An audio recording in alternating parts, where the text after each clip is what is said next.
Hidden deep within the twisted, shadowy lands of Etheria and later Eternia lies one of the most terrifying strongholds in the Masters of the Universe mythos, the Fright Zone. A fortress of evil, a lair of villains, and a place where nightmares come true and come to life. But where did it all begin? Let's uncover the dark history of the Fright Zone. The Fright Zone made its debut in the She-Ra Princess of Power animated series in 1985 on the magical planet of Etheria. The Fright Zone served as the headquarters of the evil horde led by the tyrannical Hordak. Surrounded by a swampy wasteland, mechanical monsters, and eerie forests, it stood as a symbol of oppression for the rebels of the Great Rebellion. In the Filmation cartoon, the Fright Zone wasn't just a location, it was a character. With its mechanical claws, creepy passageways, and ominous throne room, it amplified the power and menace of the Horde. It's also the home to characters like Shadow Weaver, Grizzlor, and Catra. But the animated version wasn't the only Fright Zone fans had come to know, as we are going to see here soon in a new toy. All right, after a little bit of the history, we're going to take a look at the brand new Fright Zone that came out from Mattel. This thing's a big mamma jamma, does have a very nice weight to it. Also, the art on this is looking really nice. It's a very cool throwback to the old school toy with the puppet and everything else that we've talked about. Also, from the very concept of it with this little beast that's going on right here. Kind of see him. And then the hand puppet, we've got Hordak up here with the crows on the tree, just a normal that. Now, the one thing that is very interesting in this is we got Montana, and I'm going to show you the sides here. We've got Leech, we got Battle Armor He-Man fighting, and if you look in here, that's a Buzz-Off with kind of a man face. You could see the eyeballs, the head, and everything else. So that's an interesting take on Buzz-Off. Oh, we got Brownface Grizzlor down here, and we got the Beast Man that's all red. So a lot of the repaints and the retools and whatnot on this.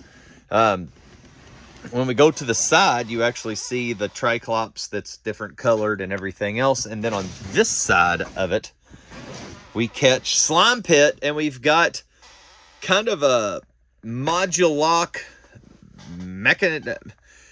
I don't know why he's green, but he's green. But I do like the Slime Pit. I don't know if he just came out. One of my most... I didn't like that figure. So when we get to it. So when we go back, we have a very nice cartoon-esque, except the change comes into here with Whiplash inside of it and not Buzz-Off.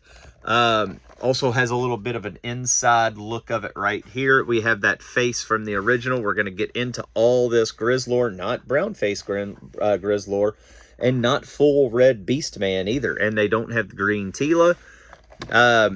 Not the different. And all these characters are available in this line, which is an interesting thing for me. So I think the box is fascinating. I think it's fantastic. Got a little bit of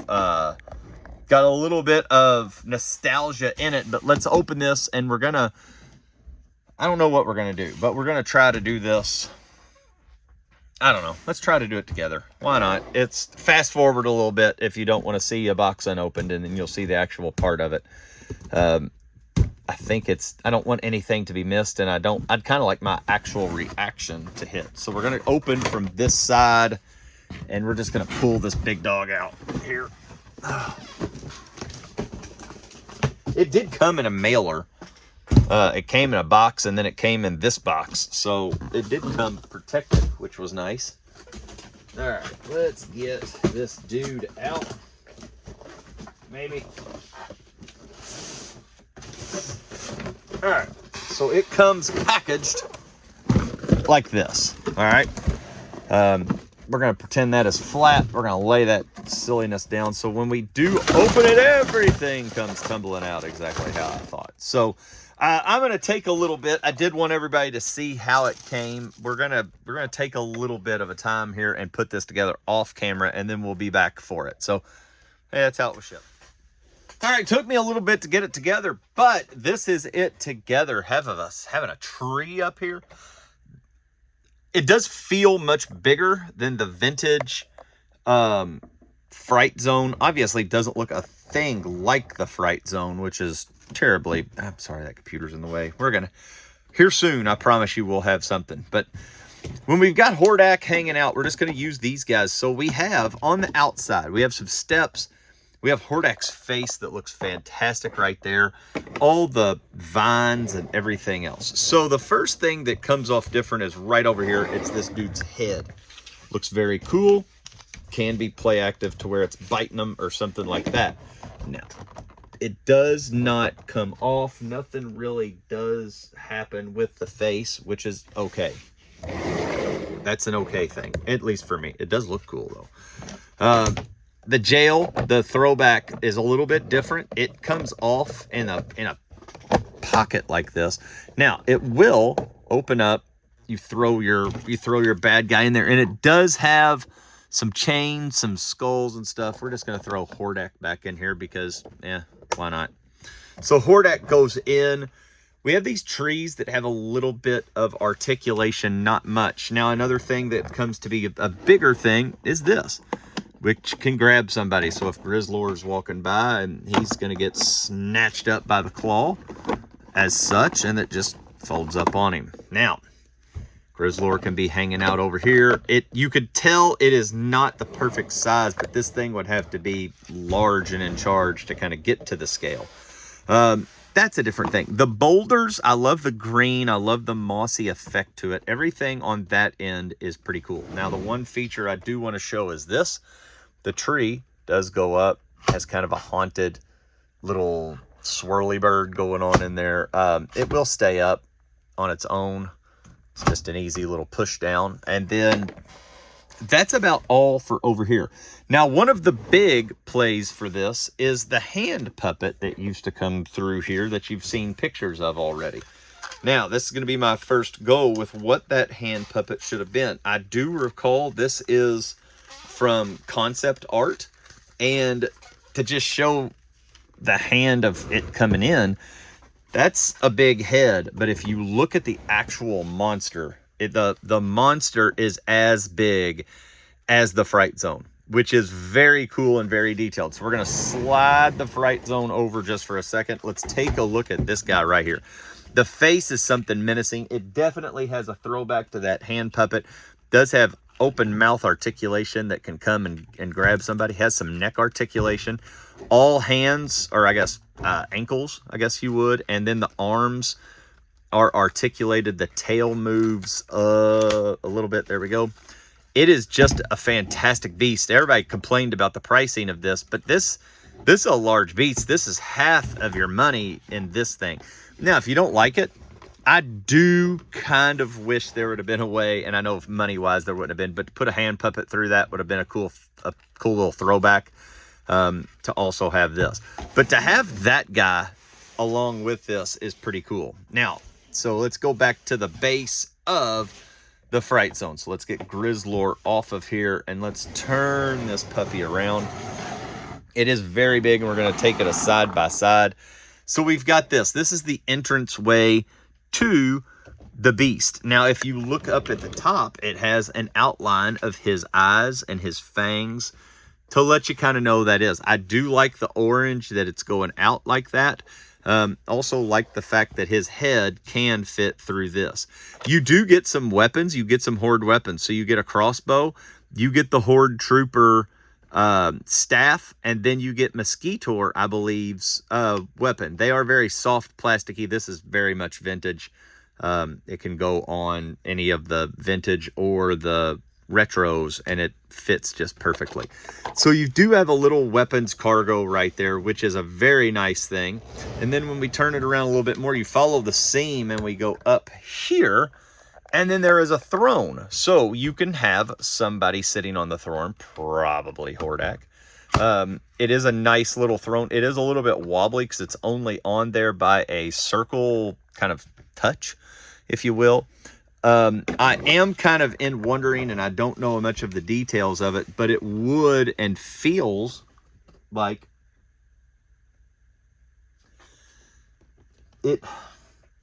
I don't know if the stuff in the front can come to the back to where you can have a fight. It does kind of show this being reversed at some point on the packaging, which makes 0 sense to me at all. It actually, I mean, nah. I mean, that just doesn't make any sense to me. I don't know. I guess the purpose of this for me is, are you going to play with it on the outside as a battle, or are you going to have it inside? To where Castle Grayskull has some things. Now, they did put some things in here, but this is more, if you're going to play with this or dedicate anything to it, you're going to have horde troopers or people going out into battle, not necessarily coming in to take over the Fright Zone, if you will.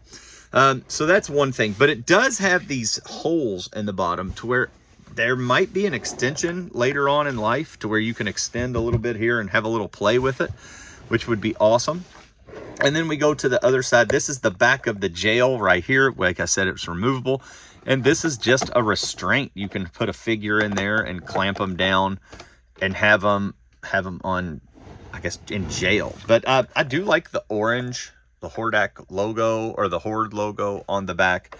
But this for me is definitely not a back play. It is 100% a front play for me. I mean, it's going to be displayed just like this. We may have concept art Hordak coming running out or whatnot, and have a couple of the baddies coming out. But it is a great place to display your Horde characters. Now, another thing before we get out of here and get on to more information about it is these crows or birds came with it. So you got 3 of them. They are molded the exact same way.